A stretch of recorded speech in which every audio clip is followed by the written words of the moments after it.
Procesos sociales, contexto, estrategias de la economía social en México, por Ricardo Contreras Soto, Óscar Lozano Carrillo, Ricardo Antonio Tena Núñez y Rubén Daza. Bueno, pues estamos en una fase en Latinoamérica donde existen una síntesis de condiciones y contradicciones sociales, económicas, políticas, culturales que se han venido procesando y tensando y configurando en tiempos intermedios en el sistema mundial. Bueno, pues hay un reacomodo de fuerzas en la actual guerra entre Rusia y Ucrania, donde la OTAN juega un papel muy destacado principalmente, y la OTAN conformada por Estados Unidos y la Comunidad Europea, que es su aliada.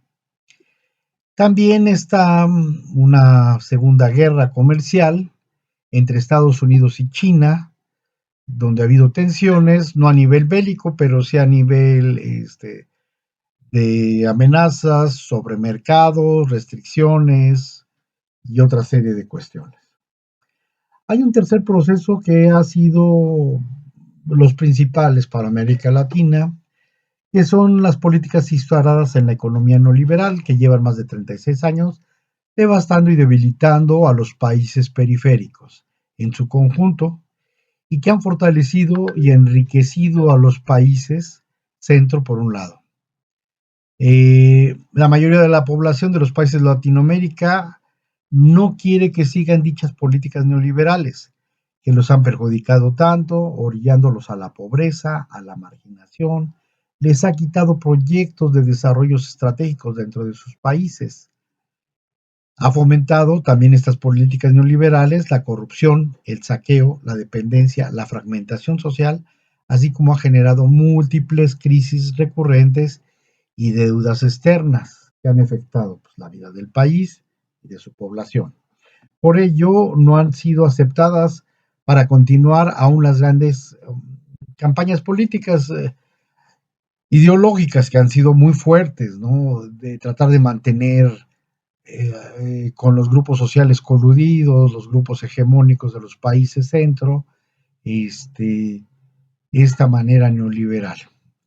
Y a través de, bueno, se ha manifestado en los procesos electorales, donde ya en Bolivia, en Chile, Argentina, México, Perú, Colombia, pues sí, y también los movimientos sociales, no se quiere el neoliberalismo. Y el neoliberalismo no termina por irse, por el contrario, existen fuerzas externas que quieren reimponerlo, regenerarlo, enquistarlo en el gran laboratorio de Latinoamérica.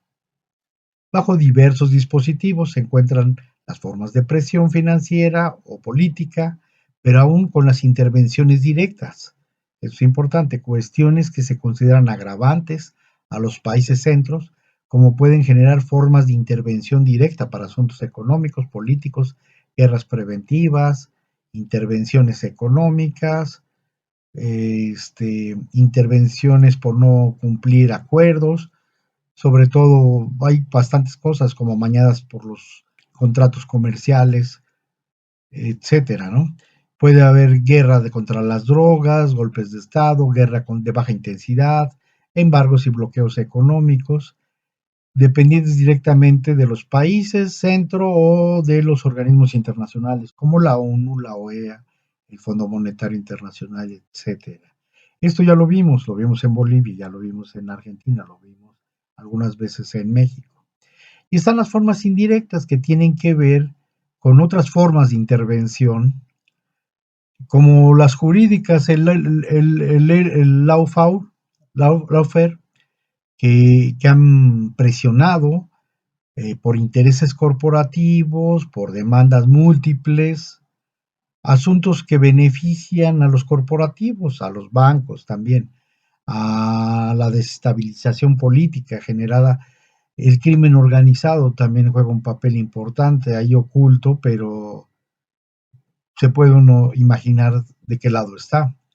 Por los grupos paramilitares, grupos de choque, cuestiones combinadas, los medios masivos que han jugado un papel muy agresivo en América Latina y que apuntan a otras formas indirectas de presión, que es a las que estoy haciendo. Claro, más sutiles hasta en lo académico, ¿no? Ya Bourdieu en el 2001 ya habían señalado al respecto.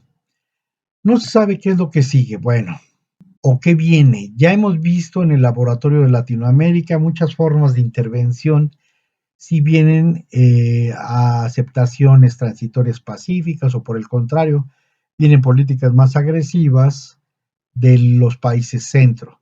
Entonces existe tales incertidumbres que no sabemos exactamente lo que va a suceder el día de mañana.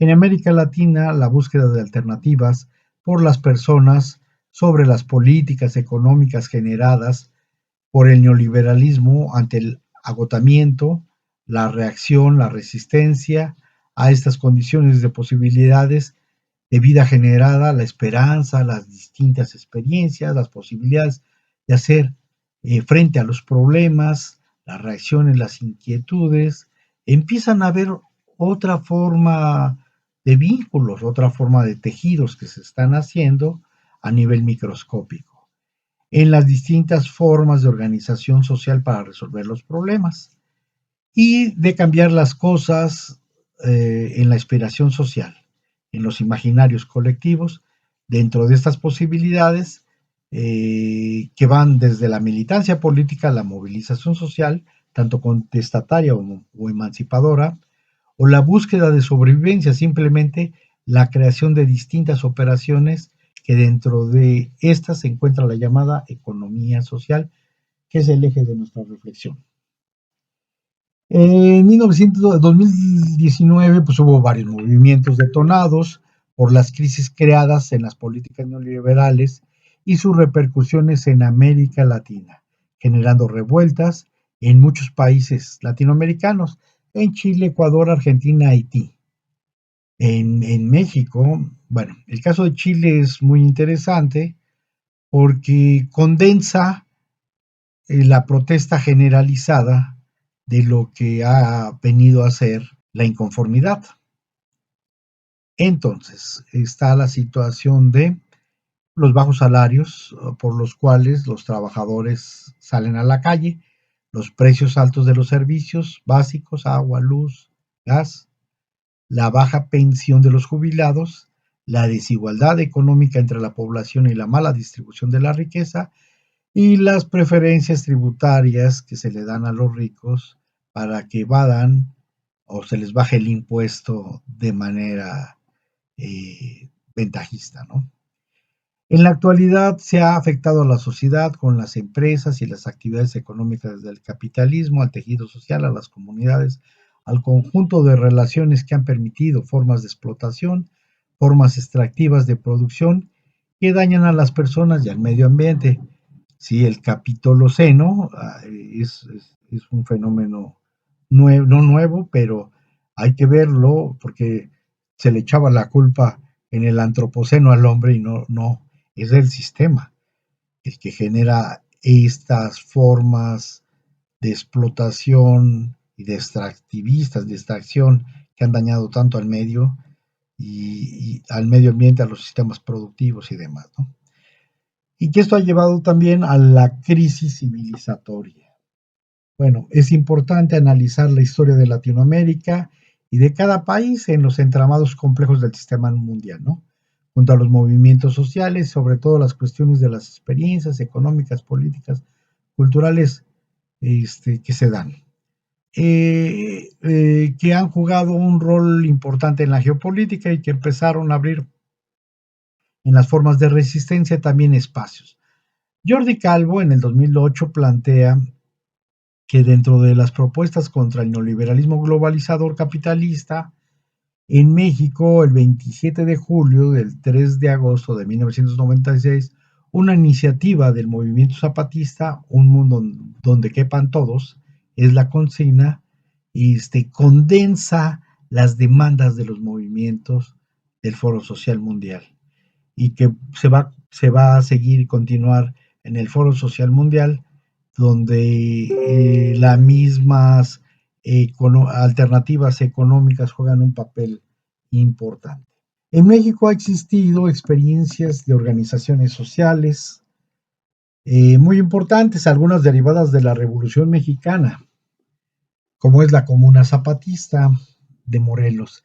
En la Revolución Mexicana se Zapata, los ejércitos zapatistas volvieron a reapropiarse de la tierra para distribuirla entre sus pobladores indígenas principalmente, se repartió, pero no solamente eso, se tenía sobre los procesos sociales, sobre el movimiento social, se vinieron configurando formas de organización, entonces a través de asambleas, a través se hizo este reparto agrario, por llamarlo de alguna manera, en la comuna zapatista o morelense. Bueno, entonces estas experiencias son muy interesantes, eh, donde los zapatistas se adjudican las tierras y las empiezan a repartir y empiezan a ver cómo resolver los problemas. Bueno, esta es una vía. Hay otra vía más vieja todavía, más, son las experiencias indígenas, que son muy interesantes a través del trueque, la faena, la milpa, la guelaguetza y otras cosas más, que no han sido tomado mucho en cuenta. Estas formas de organización popular, comunitaria, campesina, indígena, tienen expresiones tanto en la vida productiva como en la vida festiva y que se ha impulsado culturalmente el trabajo colectivo.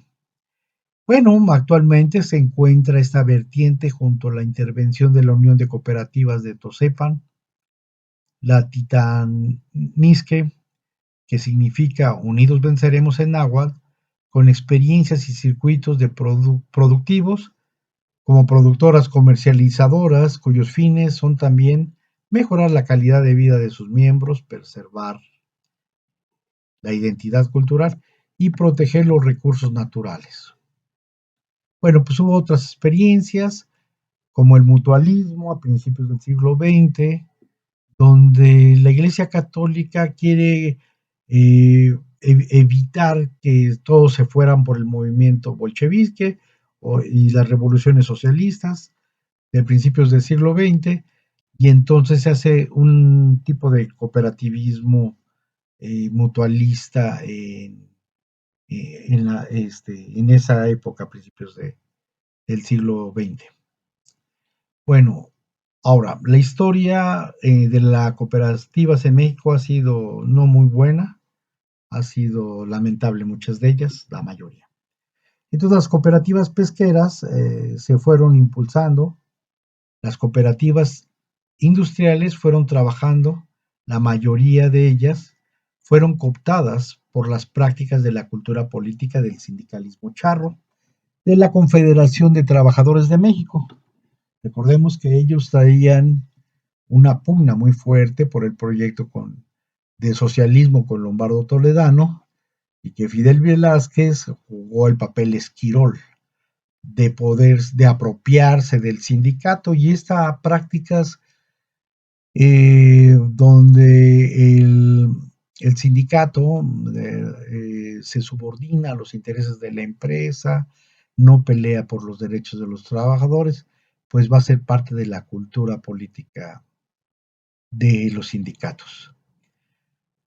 Bajo una estructura piramidal grande, con poca educación colectiva, con mucha corrupción con las élites, los sindicatos y poca democracia real.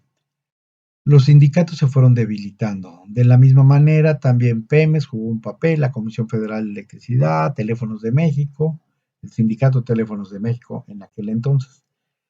De la misma manera, en los ejidos y comuneros fueron cooptados y subordinados a las prácticas de la Confederación Nacional Campesina. La CNC, también del antiguo PNR, que después fue el PRI. Hay un documento al respecto para que lo consulten. En la lucha obrera se peleaba, entre otras cosas, por los procesos democráticos, pero no todos, hasta que se vino a luchar con la privatización de la Comisión Federal de Electricidad en época del presidente Felipe Calderón. Se agudizó el movimiento, pero este fue reprimido. Mientras anteriormente, en épocas de Carlos Salinas de Gortari, se trató de fracturar, movilizar, sabotear, corromper, desaparecer los sindicatos y las cooperativas. Vean a Sergio Cermeño, su libro de 1996. donde se hizo representar simbólicamente a las cooperativas y a los sindicatos como corruptos, irresponsables, este, nidos de mafias, etcétera. Elegido como una figura improductiva y llena de gente floja, y eso fue parte, a grosso modo, de toda una serie de elementos y procesos dispositivos legales, mediáticos, laborales, etcétera, que trataron de inmovilizar y extinguir a las organizaciones sindicales y cooperativas, saboteando, fracturando las movilizaciones sociales, tanto en el imaginario como en la realidad. La reivindicación de las propuestas de la cooperativa o de los ejidos pasaron a ser especies de organizaciones en extinción. En México, actualmente, existen 31.873 ejidos y comunidades, distribuidos de la siguiente forma: el 90.4% de los municipios que conforman en el país. Los ejidos son 29.519 y las comunidades son 2.354, de acuerdo a los datos de Moret Sánchez y de Cosio Ruiz en el 2017. Un compañero del INEGI nos señalaba que ya se habían perdido aproximadamente 1/3% de las tierras ejidales, hasta el 2018-17 que tuvimos con el seminario. Y es un dato muy triste. Bueno, pues el panorama de los ejidos y las comunidades agrarias ha sido, pues, donde México se aniquiló, saboteó la presencia de organizaciones sociales de propiedad colectiva como la cooperativa, el ejido, las comunas, y se les estigmatizó, se les subestimó, se les descuidó hasta la inanición, más en el neoliberalismo, ¿no? Muy diferente sucedió en otros países de América Latina, no fue tan directa esa guerra como en Argentina, Uruguay, Paraguay, Brasil, con los sindicatos y con las cooperativas. En México se consolidó estas experiencias y por lo tanto se está desfasado por estas prácticas y aprendizajes del saboteo de Carlos Salinas de Gortari. En el caso de México, el neoliberalismo se dedicó a golpear, a fragmentar, casi a desaparecer todas las formas colectivas de participación, producción y organización social. Sindicatos, ejidos, organizaciones ciudadanas, comunidades, organizaciones populares. De la misma manera, y en complicidad, fue deformando las propuestas de algunas identidades como las organizaciones civiles o las ONG, los organismos no gubernamentales. Y recuerden lo que planteaba James Peters, pues que el papel porril, el papel saboteador que hacían a veces, no todas las ONGs, sino algunas ONGs, de manera encubierta, pero que luego ya no fue tan encubierta porque ya eran muchas las que estaban. Por otra parte, al parecer, la lucha dentro del dominio de la dirección de los sindicatos, alguna vez los casos recientes fue que vimos a Pemex y también las cooperativas. En el caso de Pemex sí vimos que habían líderes corruptos que venían de una corriente corrupta también y ganaron muchos de los puestos en las nuevas elecciones actuales. Por otro lado, también está la cooperativa Cruz Azul, que de acuerdo a Telma Gómez Durán, el juego millonario de la cooperativa Cruz Azul, con sus más de 80 años de vida, la cooperativa podría verse como un caso de éxito en el cooperativismo de México.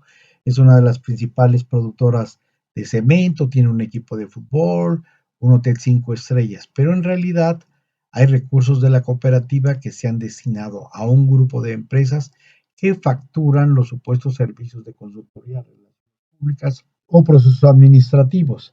Además, durante los años, sus directivos sacaron millones de pesos de la cooperativa para llevarlos a los paraísos fiscales. Se presentó últimamente como una lucha no muy clara y parece gangsteril, donde se ven a las organizaciones de los trabajadores, las fuerzas de ellos, pero incluso armadas o sin ningún beneficio ni atendiendo a las demandas laborales, ¿no?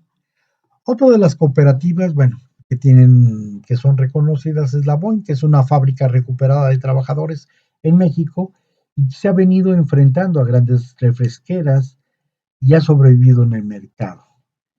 Eso es importante. Bueno, por lo tanto, el sujeto cooperativista es alguien que fue elegido en las prácticas, sí, fuera de la asamblea, más bien en prácticas ajenas a una cultura política democrática, sí, donde esté la equidad, la decisión, el consenso colectivo, sí, no tiene formas de retroalimentarse colectivamente con sus compañeros para intercambiar las experiencias o puntos de vista, impregnados por prácticas tóxicas amañadas con el manejo de masa de los líderes sindicales de la CNC o de la CTM o de una confederación sindical charra o blanca. El corporativismo predomina de forma gansteril de trabajar que fue reforzada por el neoliberalismo al interno. Al externo, la mala imagen de la supuestamente cooperativa, los sindicatos, las organizaciones de la propiedad colectiva. De la misma manera, también se realizaron contra las cajas populares jugaban un papel muy importante, muchas de ellas se daban préstamos, la gente se organizaba y tenían que presentar un proyecto si se requería el recurso y tenían que hacer justificaciones y tenían que decir cómo iban a pagar la deuda y todos esos ejercicios son muy importantes colectivamente y que se han perdido porque dentro del saboteo de Salinas de Gortari a las cajas populares, a las cajas de crédito y ahorro pequeñas, etcétera, pues las quiso poner, subordinarlas a lógicas de los grandes bancos, sí, están ahora como organizaciones de préstamo y de desarrollo en vías de extinción, ¿no? Bueno, en el campo se impone el monocultivo, el modelo de la revolución verde, que se oye muy bonito, pero es lleno de fertilizantes plaguicidas, el glifosato principalmente, las semillas transgénicas que rompen con el cuidado milenario de las semillas propias, generando ahora principales problemas que han limitado, por ejemplo, la manera de alimentarnos y la seguridad alimentaria, ¿no? Y de mantener los sistemas y la biodiversidad, gracias a la ayuda de la milpa, ¿no?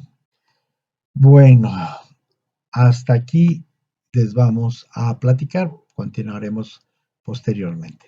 Gracias.